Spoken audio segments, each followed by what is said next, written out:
the vast amount of opportunities that you can have, that really surprised me. Like, there's like multiple opportunities that I could take that I honestly didn't know that I could do it.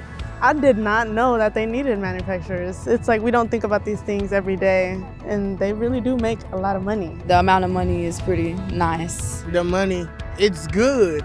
It was a really good experience, and I like that y'all were able to come down and actually give people a chance to learn about technologies and new things. Other schools would just like do it in a like boring slideshow and stuff like that.